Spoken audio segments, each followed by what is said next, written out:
ಶುಭೋದಯ ಮಕ್ಕಳೇ. ನಾವು ಈ ದಿನ ಶ್ರೀಕೃಷ್ಣನ ಲೀಲೆ ಯಾವುದು ಕಾಳಿಂಗ ಮರ್ದನ ತಿಳ್ಕೊಳ್ಳೋಣ. ಹೇಗೆ ಮರ್ದಿಸಿದ, ಎಲ್ಲಿ ಮರ್ದಿಸಿದ, ಯಾವಾಗ ಮರ್ದಿಸಿದ ಅನ್ನೋದು ಈ ಕಥೆ ಮುಖಾಂತರ ನಾವು ತಿಳ್ಕೊಳ್ಳೋಣ. ಬೃಂದಾವನದಲ್ಲಿ ಬೆಟ್ಟ ಗುಡ್ಡಗಳು ಹಚ್ಚ ಹಸಿರಿನಿಂದ ತುಂಬಿಕೊಂಡಿತ್ತು. ಯಮುನಾ ನದಿಯ ನೀರು ಜನಗಳಿಗೆ ಕುಡಿಯೋಕ್ಕಾಯಿತು, ಮತ್ತು ಗಿಡ ಬೆಳೆಗಳಿಗೆಲ್ಲದಕ್ಕೂ ಅದೇ ತುಂಬ ಚೆನ್ನಾಗಿ ನೀರನ್ನು ಕರುಣಿಸ್ತಾ ಇತ್ತು. ಹೀಗೆ ಇರಬೇಕಾದ್ರೆ ಏನಾಯಿತು, ಶ್ರೀಕೃಷ್ಣ ಮತ್ತು ಬಲರಾಮ ಹಸುಗಳನ್ನು ಕರುಗಳನ್ನು ಮೇಯ್ಸೋಕ್ಕೆ ಗುಡ್ಡಕ್ಕೆ ಹೋಗ್ತಾ ಇದ್ರಲ್ವಾ. ಹೀಗೆ ಎಲ್ಲರೂ ಸುಖ ಸಂತೋಷ ಆರೋಗ್ಯ ನೆಮ್ಮದಿಯಿಂದ ಇದ್ದರು. ಆದರೆ ಒಂದು ಸ್ವಲ್ಪ ದಿನ ಆದಮೇಲೆ ಏನಾಯಿತು, ಯಮುನಾ ನದಿಯಲ್ಲಿರ್ತಕ್ಕಂಥ ಪಶುಗಳು ಪ್ರಾಣಿಗಳು ಇದ್ದಕ್ಕಿದ್ದಂಗೆ ಒಂದಾದ್ಮೇಲೆ ಒಂದು ಸಾಯಕ್ಕೆ ಶುರುವಾಗ್ಬಿಟ್ವು. ಇದಕ್ಕೇನು ಕಾರಣ ಗೊತ್ತಾ? ಆ ಯಮುನಾ ನದಿಯಲ್ಲಿ ಒಂದು ದೊಡ್ಡ ಕಾಳಿಂಗ ಸರ್ಪ ಸೇರ್ಕೊಂಡಿತ್ತು.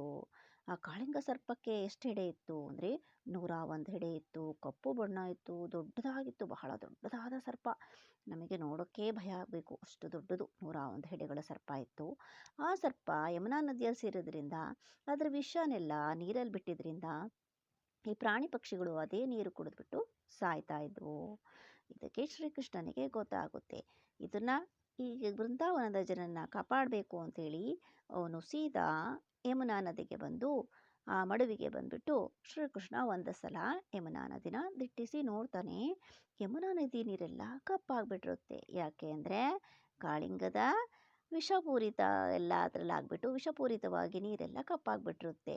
ಆವಾಗ ಏನು ಮಾಡ್ತಾ ಶ್ರೀಕೃಷ್ಣ ಅಲ್ಲೇ ಮಡುವನ ಪಕ್ಕದಲ್ಲಿ ಒಂದು ಎತ್ತರವಾದ ಕದಂಬ ವೃಕ್ಷವನ್ನು ಏರ್ಬಿಟ್ಟು ತಾನದ್ರ ಮೇಲೆ ಹತ್ತಿಬಿಟ್ಟು ಹೊತ್ತಿದ್ದ ವಸ್ತ್ರವನ್ನು ತೆಗೆದು ತನ್ನ ಸೊಂಟಕ್ಕೆ ಬಿಕ್ಕೊಂಡ್ಬಿಟ್ಟು ಯಮುನಾ ನದಿಗೆ ಹಾರ್ತಾನೆ.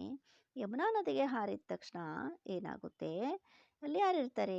ಕಾಳಿಂಗ ಇರ್ತಾನೆ. ತನ್ನ ಬೃಹತ್ ಮೈನಿಂದ ಕೃಷ್ಣನನ್ನು ಬಳಸ್ಕೊಂಡ್ಬಿಟ್ಟು ಬಂಧಿಸ್ಬಿಡುತ್ತೆ. ಇನ್ನು ಕೃಷ್ಣ ಬಾಲಕ ಕೃಷ್ಣ ಅವನಿಗಿನ್ನ ತುಂಬ ಸಣ್ಣವನಿರ್ತಾನೆ. ಆವಾಗ ಅವನೇನು ಮಾಡ್ತಾನೆ, ಆ ಬಂಧನವನ್ನು ಕ್ಷಣಕಾಲದಲ್ಲಿ, ಕ್ಷಣ ಅಂದರೆ ಕಣ್ಣು ಮುಚ್ಕೊಂಡು ತೆಗೆಯೋದ್ರೊಳಗೆ ಅದನ್ನು ಬಿಡಿಸ್ಕೊಂಡ್ಬಿಟ್ಟು ಬಾಲನ ತನ್ನ ಎಡಗೈಲಿ ಹಿಡ್ಕೊಂಡ್ಬಿಟ್ಟು ನೆಗೆದು ಕಾಳಿಂಗನ ಹೆಡೆ ಮೇಲೆ ನಿಂತ್ಕೊಂಡ್ಬಿಡ್ತಾನೆ ಶ್ರೀಕೃಷ್ಣ. ಕಾಳಿಂಗನಿಗೆ ಕೋಪ ಬಂದ್ಬಿಡ್ತಾ, ಎಷ್ಟು ಸಣ್ಣ ಬಾಲಕ ನನ್ನ ಹೆಡೆ ಮೇಲೆ ಹಿಂಗೆ ನಿಂತ್ಕೊಂಡ್ಬಿಟ್ನಲ್ಲ ಅಂತ. ಅವಾಗ ಒಂದು ಎಡೆ ಅಲ್ಲ, ಎಲ್ಲ ಎಡೆಗಳನ್ನು ಒಂದಾದ್ಮೇಲೆ ಒಂದು ಎತ್ತಕ್ಕೆ ಶುರು ಮಾಡ್ತಾನೆ. ಯಾವಾಗ ಎಡೆ ಎತ್ತುತ್ತೋ ಆ ಎಡೆ ಮೇಲೆಲ್ಲ ತನ್ನ ಒಂದು ಕೃಷ್ಣನ ಕಾಲು ತುಳಿಯುತ್ತಾ ಅದ್ರ ಮೇಲೆ ನರ್ತನೆ ಮಾಡ್ತಾನೆ. ಹೀಗೆ ನರ್ತನೆ ಮಾಡ್ತಾ ಮಾಡ್ತಾ ಏನು ಮಾಡ್ತಾನೆ, ಆ ಕಾಳಿಂಗನಿಗೆ ಸಾಕಾಗ್ಬಿಡುತ್ತೆ. ಇನ್ನು ನನಗೆ ಸಾವೇ ಗತಿ ಅಂತ ಅನಿಸುತ್ತೆ. ಅವನು ತುಂಬ ನರ್ತನ 101 ಹೆಡೆಗಳ ಮೇಲೆ ಆ ಕಡೆ ಈ ಕಡೆ ಓಡಾಡ್ತಾ ನರ್ತನ ಮಾಡ್ತಾ ಅದರ ಹುಟ್ಟ ಅಡಗಿಸ್ಬಿಡ್ತಾನೆ. ಇನ್ನೇನು ಅವನು ಸಾಯ್ಬೋದು ಕಾಳಿಂಗ ಅನ್ನಬೇಕಾರೆ ಒಬ್ಬ ಯಾರು ಕಾಳಿಂಗನ ಪತ್ನಿ ಬರ್ತಾಳೆ. ಯಾರು?